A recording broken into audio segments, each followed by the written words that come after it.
Regras da vida cotidiana, por Louis Lavelle. Tradução Carlos Noguet.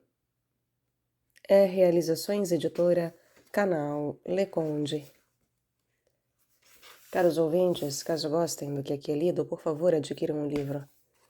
É uma bela edição, como todos os livros da Realizações, aliás. E caso gostem do meu trabalho, venham auxiliá-lo. Isso é possível via Pix, apoia seu vaquinha. Qualquer quantia será muito bem-vinda, caso você pense que este trabalho algo valha. Também é possível contribuir comprando livros que chegaram até mim pela lista de desejos da Amazon. Caso você queira algum livro que não esteja lá incluso ainda, basta solicitá-lo. Também peço para que, por favor, curtam, compartilhem, comentem e inscrevam-se no canal, porque isso faz muita diferença em termos de engajamento, ajuda no crescimento desse canal, no ofertamento deste conhecimento para mais pessoas, enfim. Também é possível contribuir fazendo parte da comunidade de membros aqui do canal. Atualmente, enquanto gravo este livro, contamos com apenas 3 membros. Façamos com que este canal cresça, com que essa comunidade cresça. Todos são muito bem-vindos.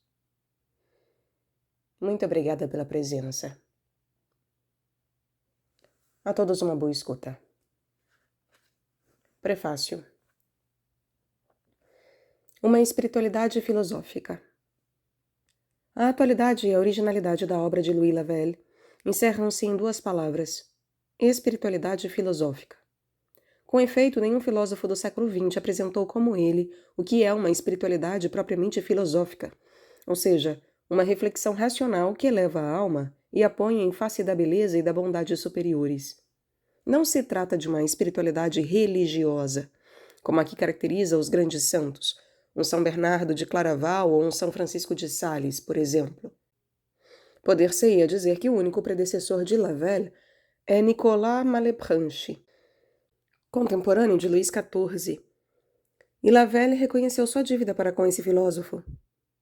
É preciso destacar ainda que o padre Malebranche visa expressamente a reconciliar a fé cristã e a démarche racional, enquanto Lavelle não é um filósofo explicitamente religioso, embora o cristianismo esteja muito a miúde presente como pano de fundo de seu pensamento. Mas precisamente a atualidade de Lavelle decorre de ele propor ao homem de hoje, em busca de alimentos para a alma, uma espiritualidade que não supõe nenhuma fé religiosa, nenhum envolvimento particular em determinada confissão. Essa espiritualidade filosófica, que já era a de Platão, foi renovada por Lavelle, e as regras da vida cotidiana que ele havia escrito para seu próprio uso, como um livro da razão, são disso um maravilhoso testemunho. Dir-nos-ão, talvez, que o termo espiritualidade é vago ou equívoco. As coisas da alma não se deixam definir facilmente, mas devemos, apesar de tudo, tentar fazê-lo. Num sentido especificamente religioso e até puramente cristão, a espiritualidade é a acolhida da graça na alma crente, e a própria maneira como essa acolhida pode ser representada e expressa em termos teológicos ou pastorais. Desse ponto de vista, São Bernardo e Mestre Eckhart foram e continuam a ser os mestres incontestes do sermão espiritual.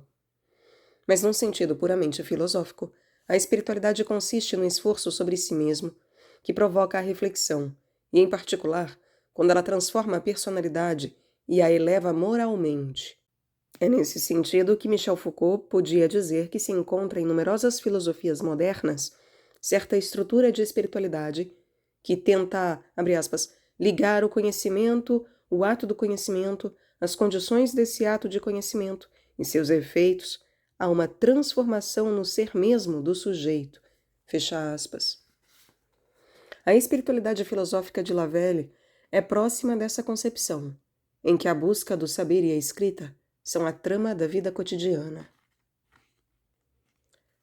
Das regras para a vida cotidiana. Poderíamos perguntar-nos se, nas curtas notas que se seguem, Lavelle não imita os manuais da vida cristã em que simplesmente se enunciam regras por seguir para levar uma vida conforme com o Evangelho. Na prática da vida religiosa, a direção espiritual implicava que se dessem regras ao discípulo. O beneditino Louis de Blois escreveu no século XVI uma regra da vida espiritual e um manual dos humildes, que eram manuais de espiritualidade como os exercícios espirituais de Inácio de Loyola. Certamente Lavelle conhecia bem a literatura espiritual, em particular São Francisco de Sales, que pode ser ouvido aqui no canal, Berulli e Malebranche, mas não os repete. Ele está impregnado deles, e deles extrai seu sentido filosófico. Por que dar regras para seguir na vida cotidiana? Trata-se de uma posição filosófica que é um verdadeiro engajamento. Não se deve deixar a cotidianeidade ao abandono. É preciso transformá-la espiritualizando-a. Contrariamente ao que afirma Heidegger em Ser e Tempo, o cotidiano não é o reino do impessoal, do ser indeterminador do sujeito e da loquacidade superficial. Antes de Heidegger, Bergson, que pode ser ouvido aqui no canal, que amava o excepcional, o genial, o heróico, havia feito uma severa crítica ao caráter convencional do eu social, que ele chama de o eu superficial.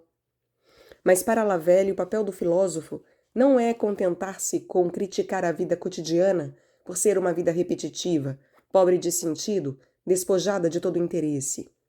É preciso buscar regras para a vida cotidiana, a fim de tentar escapar à superficialidade, sabendo ver a profundidade real do menor gesto cotidiano. Russell viu profundamente que essa vida cotidiana, que ele chama de Lebenswelt, ou seja, o mundo da vida, é de fato o essencial, pois é o sol de toda experiência, e é somente a partir dela que uma racionalidade científica é possível. Mais metafísico, Bergson diz que nossa vivência ou nossa consciência pessoal é temporal, que ela é da ordem da duração, e que sem essa duração qualitativa, irredutível e incontornável, nenhum conhecimento quantitativo objetivo, nenhuma ciência exata, nenhuma ciência aproximada e nem sequer nenhuma ciência laça seria possível. Mas há em Russell e em Bergson, exatos contemporâneos de uma geração anterior a de Etienne, Gilson e Louis Lavelle, um resto de positivismo. Com Lavelle, esse elemento positivista desaparece e a reflexão filosófica aparece como uma conversão interior à realidade viva do espírito. Em nosso mundo bárbaro, o pensamento de Lavelle traz uma luz de esperança. Ele nos mostra que cada um tem seu próprio gênio, seu gênio próprio, que, porém, é preciso saber descobrir. Ele nos ensina que a santidade não é uma elevação moral reservada a uma elite, mas é acessível a todos. A obra-prima da reflexão moral de Lavelle, O Erro de Narciso, contém belas páginas sobre a vocação. O fracasso da vida cotidiana pode ser precisamente o fracasso de um homem que passa ao largo de sua vocação própria. Mas, dir-se-á, tais análises não seriam de outra época? Eu creio, ao contrário, que são mais atuais que nunca. Nós assistimos todos os dias ao desastre moral de nossa sociedade, quando vemos a extrema ascendência que exercem sobre a juventude os espetáculos mais vulgares. Quando nos vemos diante do culto exacerbado da aparência, da moda da roupa, da beleza do corpo considerada como único horizonte. Se os jornalistas refletem bem as correntes dominantes da sociedade, então se deve reconhecer que o homem de hoje tem uma psicologia amorosa rudimentar, que é idólatra da sua própria imagem, o que é exatamente o erro do narcisismo, e que se comunica de maneira muito pobre com o outro, inclusive no que se julga ser o amor. A televisão oferece em imagens vivas o espetáculo dessa miséria moral, dessa pobreza e dessa grosseria afetivas. As regras da vida cotidiana são uma forma de aprofundar nossa experiência de todos os dias, de dar-lhe um sentido e ao mesmo tempo de purificá-la. Essa elevação da cotidianeidade não é somente um exercício espiritual e moral. É o próprio sentido da metafísica. Em sua obra Sobre o Mal e o Sofrimento, Lavelle explica que a metafísica nos ensina somente a perceber o sentido, a dignidade e o valor dos sentimentos mais comuns. Da humildade e da quietude. A humildade é a primeira regra. Nada de sublime na vida cotidiana. Não buscar a sublimidade, mas ao contrário consagrar-se inteiramente com todas as forças aos trabalhos mais humildes. A vaidade, o amor próprio, aí está a grande doença da alma que nos torna surdos ao chamado do espírito. A seção 6 das reflexões que compõem este livro se intitula de modo muito significativo Ser inteiro no que se faz, atividade do espírito. Eis porque o filósofo considera a justo título o método de seu trabalho, ou seja, as regras do pensamento como regras de vida. Escrever é uma higiene do espírito, e a humildade é de regra, pois a escrita é uma atividade solitária. E só muito tempo depois é que se percebe nos outros o eco do que se escreveu. A seção 9 trata do amor próprio. É um assunto de reflexão favorito de Lavelle. Para ele, a ambição é perigosa. Não devemos comparar-nos aos outros, nem ter olhar para nós mesmos. A humildade nos ensina o consentimento. Com efeito, a crispação da vontade é uma tendência daninha. Nunca o esforço deve ser buscado por si mesmo. Devemos esforçar-nos por não fazer esforço. Tal é o paradoxo da quietude, ou do repouso da alma. A verdadeira alegria é um puro relaxamento. Lavelle rejeita implicitamente todo voluntarismo moral. Tu deves porque deves, escrevia Kant. Ele está muito mais próximo dos místicos renanos e da entrega a Deus que eles chamavam de Gelassenheit. Uma grande serenidade banha a filosofia de Lavelle, que não conhece nada de rupturas trágicas à maneira de um Pascal ou de um Kierkegaard, que pode ser ouvido aqui no canal. As regras de vida devem permitir-nos viver na luz de Deus como em nosso próprio elemento. não querer, mas consentir. Consentir em não querer para ouvir a voz de Deus e os chamados do Espírito. Fazer o vazio em si mesmo, deixando de lado as preocupações. Aí está a verdadeira quietude. A atenção ao cotidiano, a recusa ao voluntarismo, o consentimento à presença, esses são temas que aproximam Lavelle do taoísmo e de seus exercícios espirituais. Mas não se deve ir demasiado longe nesse sentido, pois Lavelle pressupõe a religião cristã, conquanto busque não fazer apologia dela. E os quadros de seu pensamento permanecem puramente ocidentais. Mas esse ocidente não é o do frenesi ativista que vemos diante de nossos olhos na luz própria de uma incultura e de uma ausência de referências. Dois contemporâneos de Lavelle, Michele F. Sciacca, o grande filósofo italiano de Gênova, e Jean Guiton, o pensador católico recentemente falecido, contam uma mesma história. Para encontrar Lavelle, tiveram de ir a um convento onde ele fazia retiro, perto de Avignon. E lá o filósofo refletia no silêncio e na solidão, sobre os quais escreveu belas páginas meditativas. É graças ao silêncio e mediante a solidão que nós entramos em verdadeira comunicação com o outro. É preciso que se calem os barulhos da cidade e todas as agitações inúteis. Graças ao retiro silencioso, a vontade pode converter-se em pensamento e podemos ter acesso ao mundo dos espíritos. A verdadeira comunidade espiritual é o lugar propriamente místico do pensamento de Lavelle.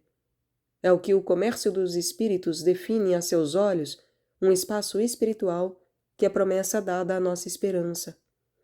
E em nossa vida cotidiana, para progressivamente alcançar essa comunicação, que é a vida do espírito, abre aspas, é importante nunca travar relação com os outros homens, senão por meio de Deus, e nunca com Deus por meio dos outros homens.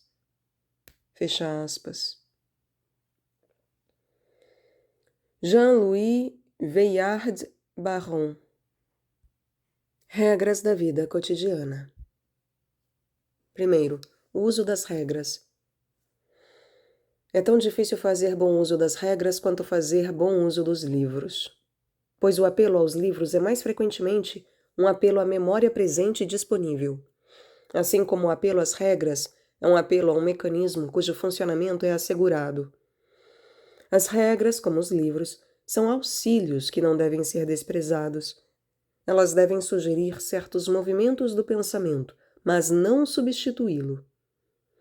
O objetivo da reflexão deve ser formular um pequeno número de regras da vida, que porém são tais que muito poucos homens têm suficiente força para fazer uso constante delas.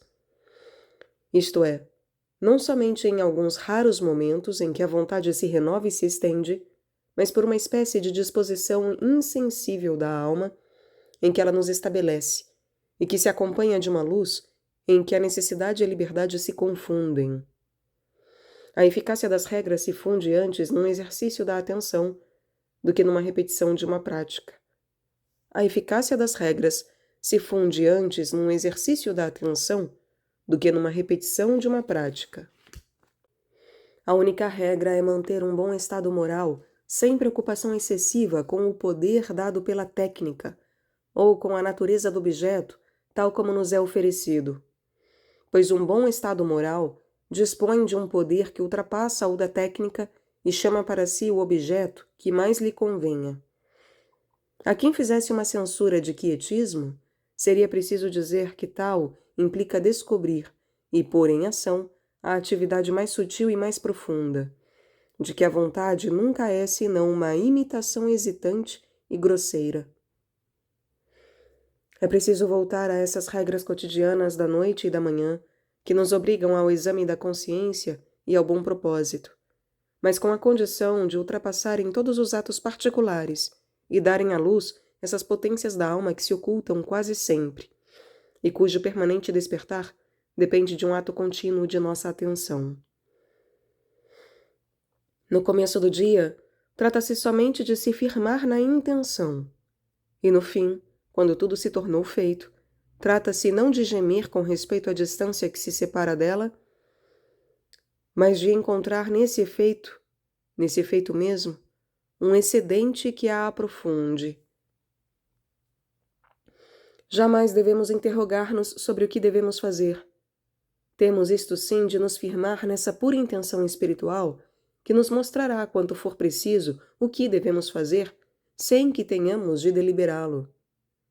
Pois a vontade é um ato do espírito que se aplica ao espírito mesmo e não às coisas, e que, quando é o que deve ser, se traduz como devido nas coisas.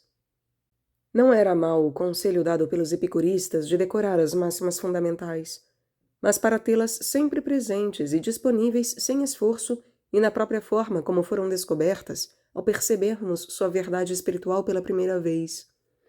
Isso é indispensável para seres que vivem no tempo e que estão sempre prestes a esquecer o melhor de si mesmos. Nunca é inútil para um autor reler suas próprias obras. É preciso que o exame de consciência de cada noite seja um meio de ter um sono tranquilo pelo purificar-se das preocupações do dia, pois elas permanecem vivas e não cessam de nos perturbar quando tememos precisamente trazê-las à luz da consciência. O papel da consciência não é, como se pensa, produzir em nós insegurança e angústia. É como o do sol, aclarar e purificar, e tranquilizar-nos. Segundo, a atitude geral. Precisamos conseguir que nossas intenções coincidam sempre com nossos gostos e com nossa vocação, e levar cada intenção até o último ponto, ou seja, até o absoluto. Mas para isso precisamos não ter intenções particulares. Não há senão os efeitos de particulares. Eles se seguem sempre à intenção e dão sua medida. O único meio de ser forte é jamais subordinar o que se é, ou seja, o que se pensa, o que se diz ou o que se faz, a uma preocupação particular ou a um fim temporal. Eles é que devem seguir-me, e não eu a eles. Manter um justo meio entre a frieza e a exaltação, ou seja, a perfeição desses dois estados ao mesmo tempo. Jamais se aplicar a problemas apresentados de fora e por outros, mas sempre a problemas apresentados de dentro e por nós mesmos. E na medida em que isso é possível, seja na ordem do conhecimento, seja na ordem do comportamento, não colocar problemas, nem criá-los para si. Nunca falar de si, nunca pensar em si. Isso distrai e enfraquece. Todo pensamento, toda ação deve ser orientada para um objeto e ter esse objeto como fim. Tentar sempre permanecer instalado no cimo de si mesmo, lá onde estão os pensamentos mais elevados e as intenções mais puras. Permanecer familiar, ao mesmo tempo nas palavras e nas ações, a 2 ou 3 pensamentos essenciais de que tudo o mais depende, e após se ter feito contato com eles, deixar que a natureza faça tudo. Precisamos agir sempre com uma livre espontaneidade, o que não é possível, pois de outro modo a reflexão não cessaria de nos perturbar, sem que nossa ação tenha naturalmente por fonte as partes mais elevadas de nós mesmos. É preciso ser flexível como um cipó, mas como ele, impossível de romper, e ser suave como uma superfície perfeitamente polida, mas perfeitamente dura. Ser limpo, ou seja, ser puro, mas de uma pureza que se preserva de todas as manchas. Nunca se dedicar senão às grandes coisas, ou às pequenas em função das grandes, e jamais por si mesmas. E as grandes são as que interessam a minha vida inteira e que contribuem para determinar o sentido do meu destino. O repouso na atividade. Terceiro, regras fundamentais. É preciso que o espírito esteja sempre desperto, que ele não se deixe adormecer pela preguiça ou pela memória, nem se distrair pelo medo ou pelo desejo, que ele nunca deixe introduzir-se nele nenhum intervalo que o separe de si mesmo, que não haja nele fórmula repetida por ele, nem hábito a que ele se confie. Que ele ignore igualmente o passado e o futuro. Que ele sempre esteja pronto para escutar e para acolher tudo o que se oferece à sua atenção, quer provenha do seu próprio fundo, quer lhe venha de fora. Não temos necessidade de regras particulares. Basta, diz o povo, que a moral seja boa. E cada um sabe em que consiste essa boa moral, tanto quando a possui como quando a perdeu. Sabe menos como adquiri-la, ou seja, como mantê-la quando a tem e como encontrá-la quando não a tem. Aí está o objeto próprio da sabedoria. Só podemos tentar defini-la. Uma ausência de desejo e de amor próprio, uma presença e uma resposta a tudo o que me é oferecido, uma alegria de existir, que me eleva acima de todos os modos de existência, e que não se deixa distrair pelo instante nem nostalgia do passado, nem pela esperança ou pelo medo do futuro. Liberdade. Mais vale entregar-se à espontaneidade e ao gosto mesmo do prazer do que escutar esse falso raciocínio que nos desvia do presente e procura sempre no futuro o caminho do interesse. Nunca se deve falar nem agir como um mercenário. O egoísmo e a espontaneidade não devem ser confundidos. Não há egoísmo que não comporte algum cálculo. Não há espontaneidade que não comporte alguma nobreza. E o próprio gosto do prazer não é sem interesse. Resistir ao egoísmo é encontrar em si uma espontaneidade nativa, anterior a todos os cálculos, e fora de si um contato direto com a realidade que o interesse nunca permite. Esse laço imediato entre a espontaneidade e a realidade, tal é a própria essência da sinceridade. A partir do momento em que a reflexão se interpõe entre elas e em que o indivíduo pensa em seu próprio bem, a sinceridade começa a se alterar. Uma atividade que ultrapassa o querer. Toda a dificuldade reside em liberar em si uma atividade ao mesmo tempo mais segura, mais pungente e mais fácil que o querer, a qual se evita recorrer e cujo funcionamento incomoda, porque com ele se mescla o amor próprio, que se recusa a renunciar a si e a consentir numa ação que ele é incapaz de reivindicar. Tudo se torna fácil, ler, memorizar, fazer e agir, quando, em vez de buscarmos adquirir algum bem exterior que queríamos fazer nosso, não se encontra em nós senão o exercício de uma potência da alma que já o pressentia e até o encerrava em si e cuja livre ação ele encarna. Jamais buscar o remédio para o esforço no repouso, mas numa atividade mais livre e mais pura. Não há força maior que encontrar nos pontos mais essenciais, em toda a sua luz, as afirmações mais comuns da humanidade. Elas permanecem como fórmulas vãs e banais, se não saem do fundo de nós mesmos, como se fôssemos nós mesmos quem as tivesse inventado.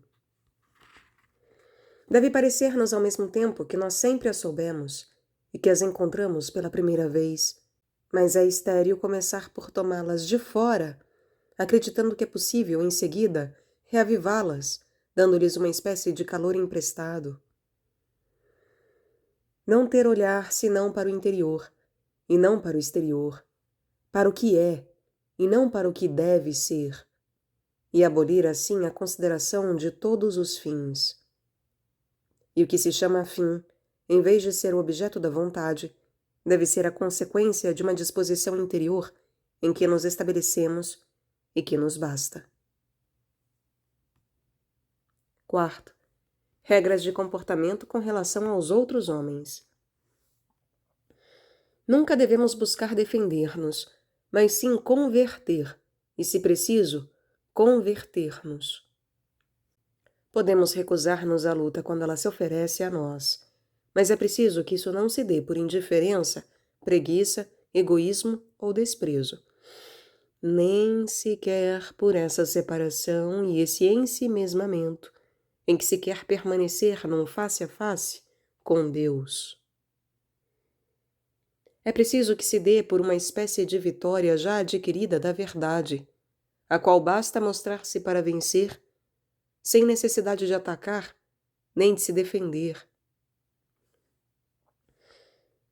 Há palavras que são pronunciadas com a simples intenção de agir sobre os outros homens e de produzir algum efeito. O que sucede também quando se escreve. Elas não têm valor. As únicas palavras que contam são as pronunciadas tendo em vista a verdade e não o resultado. Elas excluem qualquer intenção de enganar, mesmo por bondade. Elas não produzem nada que não seja excelente, pois respeitam a ordem do mundo e convocam todos os homens a tomar lugar nele. É preciso não ambicionar nada. A ambição enfraquece, deixa você à mercê dos outros homens. Você é logo contestado. Mas às vezes há algo de desprezo em recuar, em recusar tudo o que lhe pedem que aceite, sem que você o tenha ambicionado, sem que você o deseje.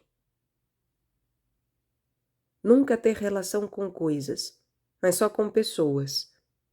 Nem ter em vista o objeto de que se fala, mas as pessoas a que se fala, ou de que se fala. A influência que podemos exercer sobre os outros provém do que somos capazes de lhes sugerir. Ela não se dá sem certa indeterminação que devemos deixar para nosso próprio pensamento, que tem necessidade de se rematar numa invenção real ou possível. Ela desperta uma emoção que ela mesma deixa em suspenso. E o que comunica ao outro é a ideia de um ato, e não a posse de um estado. O papel das palavras é exprimir um movimento do pensamento e da vida que sempre ultrapassa o seu próprio conteúdo. Amor próprio. O verdadeiro mérito não se demora em disputar com os homens para exigir que o reconheçam. Não, ele não sofre se é esquecido. É o amor próprio que sofre por isso. Mas o amor próprio não é o mérito. Aquele se junta a este para corrompê-lo. O amor próprio se junta ao mérito para corrompê-lo. É o único que quer saborear uma recompensa a que não tem nenhum direito. Falar sempre aos outros seres do que lhes interessa e nunca do que me interessa, e que os deixe indiferentes ou os irrite. Os dois problemas fundamentais nas relações com os outros seres são, primeiro, produzir o amor pelo querer, e segundo, explicar essa estranha inversão que faz que as satisfações que eu desprezo, quando se trata de mim, se tornem boas a partir do momento em que eu busque dá-la aos outros. Aí está o problema mais difícil de toda a química da consciência. Os dois problemas fundamentais nas relações com os outros seres são, primeiro, produzir o amor pelo querer. E segundo, explicar essa estranha inversão que faz que as satisfações que eu desprezo quando se trata de mim se tornem boas a partir do momento em que eu busque dá-la aos outros. Aí está o problema mais difícil de toda a química da consciência. Há duas máximas que parecem contraditórias e que, no entanto, constituem apenas uma. A primeira é jamais pensar no público, pois a verdade nos escapa se não pensamos nela, mas na opinião em que os outros possam ter dela. A segunda é não pensar senão no público, pois a verdade só vale por sua eficácia espiritual, ou seja, por esse ato que é nela e que, produzindo minha própria comunicação com o todo, produz também uma comunicação entre todos os seres. Não basta aprender a ser sempre o que se consegue ser às vezes. Não basta sê-lo consigo mesmo. É preciso sê-lo também com os outros. São os homens mais vulgares que buscam sempre parecer melhores do que são, ou seja, dar aos outros o que eles não podem dar a si mesmos. Mas eles não enganam ninguém. São como os que buscam oferecer um bem que não possuem. Os melhores homens, porém, sofrem por se sentir melhores na solidão do que em sociedade. e por não poder ser tão liberais com os outros homens quanto o são consigo mesmos. Seria preciso que a companhia de outros homens, longe de nos arrancar da solidão, viesse, por assim dizer, confirmá-la e aprofundá-la, e fizesse uma solidão do espírito da pura solidão do eu.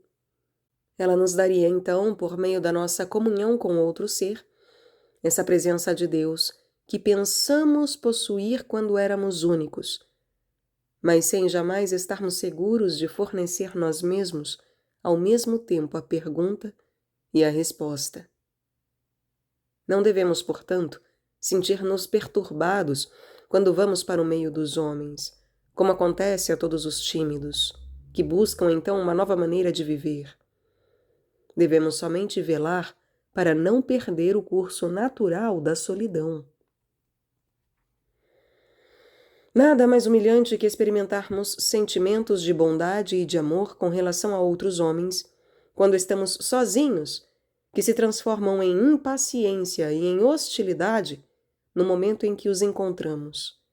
Nada mais humilhante que experimentarmos sentimentos de bondade e de amor com relação a outros homens quando estamos sozinhos, que se transformam em impaciência e em hostilidade no momento em que os encontramos.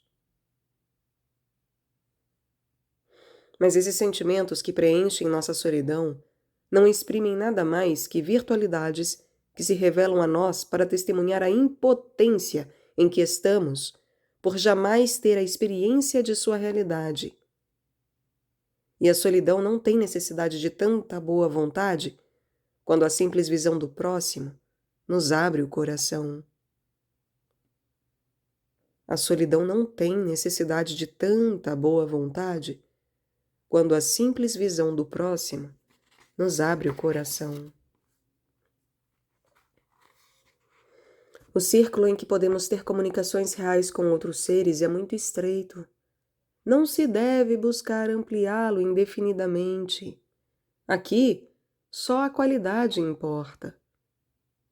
Numa comunicação real com um único ser, já estão contidas as relações de todos os homens entre si. Quinto, regras da inteligência. Deve-se buscar sempre a inteligência, e não o inteligível, e não ter olhar senão para o ato do pensamento, e não para seu objeto. A única coisa que importa é o contato com a verdade, e o difícil é mantê-lo renunciando, se preciso, ao talento, que sempre busca adorná-la e a atrai a miúde. A regra essencial é evitar o repouso da atenção. Que nenhum trabalho do espírito pareça um dever nem uma exposição do que se sabe, que seja sempre uma criação e uma descoberta. Que nenhum trabalho do espírito pareça um dever nem uma exposição do que se sabe, mas que seja sempre uma criação e uma descoberta. Todo o problema da palavra e da inteligência é encontrar certos nós da inspiração. A verdadeira inteligência nunca se fixa senão nas relações. Não é necessário ter muitos conhecimentos, mas é necessário manter a cada instante a livre disposição de si mesmo e o frescor da invenção natural. Tudo depende do que eu possa dar no instante presente e diante das circunstâncias que eu nunca pude prever. Não se deve adquirir o conhecimento como se adquire uma coisa que ocupe momentaneamente um lugar em nossa memória. Um conhecimento não é nada se ele não se transforma em algo que nos modifique. Assim, ao contrário do que se crê, o conhecimento nunca é senão um meio, não um objetivo. O objetivo é descobrir por meio dele, do conhecimento, uma das potências de nossa vida secreta. Só aprender por desígnio aquilo de que temos necessidade para o emprego de nossa atividade temporal, mas não recusar nenhum dos conhecimentos que se oferecem, pondo sempre os espirituais acima dos materiais, e tentando unir estes àqueles. Não se trata de adquirir conhecimentos de que nos esqueçamos, que não podemos estar sempre presentes, e justo no momento em que temos necessidade deles, ou em circunstâncias que de modo algum se repetem. Devemos preocupar-nos em manter uma atenção desperta, e sempre de tal modo disponível, que sempre se volte para o todo do ser e nunca para mim. Obter do real uma visão muito simples, que acuse em vez de ofuscar o número e a complexidade dos detalhes. Não se demorar numa visão que se acaba de obter com a intenção de nada deixar escapar, pois insistindo nela, obscurece-se pouco a pouco a sua luz. É preciso deixar para o pensamento seu movimento e seu funcionamento, e não demandar aos esforços da vontade que nos deem do real essa revelação que não se pode esperar senão de um contato espontâneo com ele, frágil e quase evanescente. Evitar o esforço que, pressionando o nosso pensamento, lhe obstrua o caminho. O pensamento é um movimento espontâneo e sutil, e é preciso descobrir e respeitar seu livre funcionamento, e não forçá-lo. Ele está para além do querer e do amor próprio, para além de mim mesmo, e resiste à sua solicitação. É no momento em que o querer e o amor próprio se eclipsam que ele surge. É no momento em que o querer e o amor próprio se eclipsam que o pensamento surge. Não há nada mais artificial e mais vão que o esforço que se faz para manter a coerência dos pensamentos. Essa coerência é o efeito do querer e do mesmo amor próprio. Há que temê-la e não sacrificar nada a ela. Essa identidade a que o homem se obriga não é mais que a obra do homem. Sem dúvida, a identidade é uma espécie de expressão temporal da própria unidade do todo, mas essa unidade do todo nunca é dada ao homem. Por isso, ele não tem de se preocupar com a identidade quando está seguro de ter se estabelecido na realidade mesma do todo. Sem dúvida, ele jamais terá do todo mais que visões particulares e separadas, mas não cabe a ele realizar entre elas, laboriosamente, um acordo que ele nem sempre percebe. Através de suas disparidades e até de suas contradições aparentes, a identidade se revelará para seu espírito tal como é realizada nas coisas. Bastará para isso que ele adquira a respeito delas um número cada vez maior de visões intermediárias que reestabelecerão pouco a pouco a continuidade rompida. Não há mais que um pecado contra o espírito, que é a recusa a escutar a sua voz. Então o pensamento é inteiramente ensurdecido pelo tumulto do corpo. Regras da expressão. Não se deve rejeitar nem desprezar a aparência, que é também a manifestação ou a expressão, pois há solidariedade entre a aparência e o que ela mostra. Exige-se que a aparência seja fiel, o que já nos obriga a uma disciplina estrita, pois no esforço que fazemos para torná-la fiel está a própria ideia que buscamos circunscrever, ou seja, formar. E é admirável que aqui a palavra definição não pareça designar nada mais que a proposição pela qual eu formulo o sentido da ideia por meio de palavras, mas que é também o ato pelo qual tomo posse dele e o crio dentro de mim. Uma ideia tem necessidade de se realizar no exterior para poder sê-lo no interior, porque, do contrário, ela vacila e se extingue. Ela precisa tomar forma para ser, e esta forma é a que a faz ser. Há que dizer precisamente que ela é informe quando não consegue dar-se uma forma.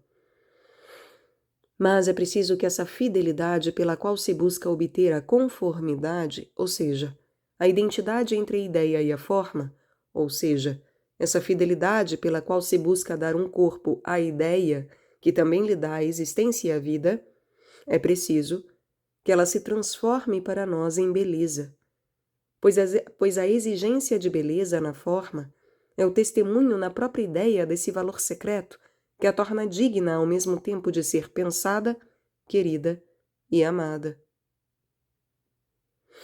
Não devemos buscar tornar-nos semelhantes a um espelho que achata as coisas e termina por nos cegar. É aquele que traz no espírito os maiores pensamentos, que percebe o real com mais resplendor e relevo. É próprio da inteligência representativa sempre perceber as coisas como num espelho. Sexto, ser inteiro no que se faz, atividade do espírito. O trabalho mais humilde exige todas as nossas forças, todo o nosso gênio e toda a nossa razão. É como o gesto elementar do sacerdócio, em que a presença divina é permanente. O espírito é um ato contínuo. Assim que ele relaxa, assim que ele cede à ociosidade, abre-se o interstício, a fenda pela qual se introduz o amor próprio, com todas as doenças da alma e do corpo. Mas o sábio não tem tempo nem lugar para ficar doente. Aquele que tortura o amor próprio pensa que seu espírito está ativo, enquanto na verdade ele está retido e como que paralisado pelo eu individual, e é propriamente incapaz de agir, ou seja, de sair de si mesmo e se comunicar com o todo. É no tempo em que ele se encerra em si mesmo que a doença se aproveita de seu isolamento, o penetra e o consome. Não é preciso que o objeto mais alto da minha reflexão possa ser destacado da minha vida mais familiar. É ele que a nutre. Eu o levo sempre comigo e em mim. De outro modo, ele mesmo não passa de um artifício, e eu mesmo nunca tomo completamente consciência do que faço. Purificação. Quer a higiene que eu renuncie prontamente a todo pensamento, cuja natureza ou é ser vago, ou é exigir de mim um esforço, ou ainda é produzir sempre um mal-estar da consciência. Não fazemos nossa parte com respeito ao pensamento, pois ele não é uma forma particular de nossa atividade que possamos umas vezes abandonar e outras retomar. Ele é o todo de nós mesmos. Preenche toda a capacidade de nosso ser.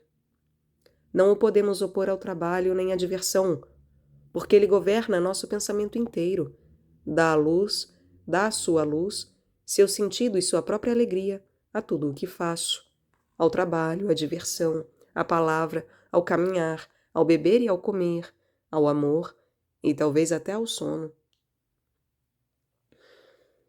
Regras da inteligência. Não devemos forçar nosso espírito a que produza sempre alguma nova ideia, alguma ideia nova. Passa sempre um grandíssimo número delas por ele. Mais valeria dizer que nos basta estar à espreita e espiá-las para surpreendê-las quando se oferecem, retê-las sob o olhar e entregar-nos a seu livre movimento, sem ter nenhuma outra preocupação. Por si mesmas, elas nos levarão mais longe do que teriam podido fazer todos os nossos esforços por suscitá-las e regrar-lhes o curso. Há uma luz que vem de Deus, e que é semelhante à luz do dia, e outra que vem do homem, e que é semelhante à luz de nossas lâmpadas. Quem vê a primeira não tem necessidade da outra. Mas quem crê dispor da segunda, pensa que não há outra. Há uma luz que vem de Deus e que é semelhante à luz do dia, e outra que vem do homem que é semelhante à de nossas lâmpadas. Quem vê a primeira, a luz do dia, a luz de Deus, não tem necessidade da luz do homem, da luz das lâmpadas. Mas quem crê dispor da luz das lâmpadas, da luz dos homens, pensa que não há outra. As regras para a direção do pensamento são regras para a direção da vida. Elas não têm interesse senão na medida em que a própria vida deve ser regrada pelo pensamento. O valor e a própria existência de nossas ideias só podem ser percebidos pelos que se parecem conosco. Todos os outros as veem como se fossem bobagens ou quimeras, mesmo que nosso espírito se nutra delas e veja nelas a única realidade.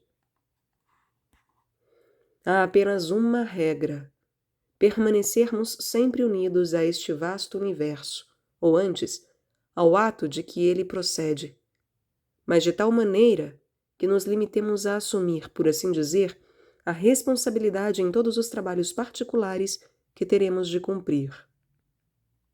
Em todos os nossos pensamentos, todas as nossas ações, todas as nossas relações com nós mesmos e com os outros adquirem extraordinário relevo. Do contrário, sucede que eles nos enfadam. A ociosidade e o amor próprio fazem relaxar e corrompem a todas. É preciso que nosso pensamento nunca perca de vista o todo de que fazemos parte e de que nos encarregamos. Mas esse pensamento jamais pode ser posto em obra nua, senão em criações particulares. Precisamos ser capazes de juntar a uma meditação contínua sobre o ato eterno de que o mundo depende a ação mais adaptada em cada instante às circunstâncias que nos são oferecidas. O pensamento não pode ser considerado o fim de nossa vida. É preciso que ele mesmo tenha um objeto ou um conteúdo. Mas só captaremos toda a sua dignidade se fizermos dele o princípio, o centro e o foco de onde irradiam e onde se fixam todos os motivos que nos fazem agir. 7. Regras da medida. Toda a dificuldade reside em encontrar este equilíbrio interior, que é a condição mesma do equilíbrio entre o mundo e mim. Mas eu não posso manter-me nele e não o encontro, senão para abandoná-lo. A vida da consciência é uma oscilação indefinida em torno de um ponto de equilíbrio sem cessar superado e reencontrado, sem que nenhum dos extremos possa ser considerado, senão como uma razão para recorrer ao outro, a fim que eles se liguem entre si num vai e vem que nunca se interrompe. Toda a dificuldade reside em encontrar o ponto em que o gênio se alia à razão e em estabelecer-se nele. Há uma medida que vem da falta de força e uma medida que vem do aumento da força, estando os extremos presentes em nós ao mesmo tempo, mas estando nós mesmos acima deles e sabendo dominá-los, isto é, impedindo-os de nos dominar. É a natureza mais generosa a que guarda melhor a medida e evita por si mesma todas as extrapolações, a extrapolação no presente com relação ao que ela sabe ou ao que ela tem, ou seja, as fantasias relativas a outro mundo, particularmente a um futuro que se pensa já possuir. Demasiadas ideias ou demasiado poucas ideias extenuam igualmente o pensamento e estorvam seu funcionamento. O difícil é guardar sempre a justa proporção entre a diversidade das ideias e a unidade do pensamento, de modo que elas possam impunemente multiplicar-se sem perder seu lugar e seu valor. Regras pessoais da composição literária. Não alimentar o pensamento senão com ideias eternas. Não o deixar realizar senão operações espirituais puras, independentes do tempo e do lugar, mas encontrar prontamente um exemplo presente em que elas se convertam não em atos vivos, mas em imagens. Cada objeto do pensamento é um objeto de meditação eterna, ao qual voltamos nos diferentes momentos do tempo.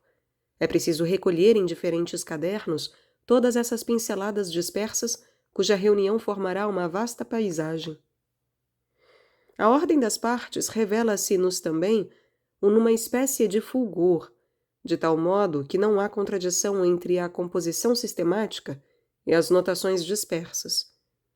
A descoberta da ordem é do germe de que procedem todos os nossos pensamentos ou do nó que os liga. Num pensamento vivo situado no instante em que se cumpre a ligação do temporal e do eterno, esses dois processos convergem e devem ser utilizados ao mesmo tempo.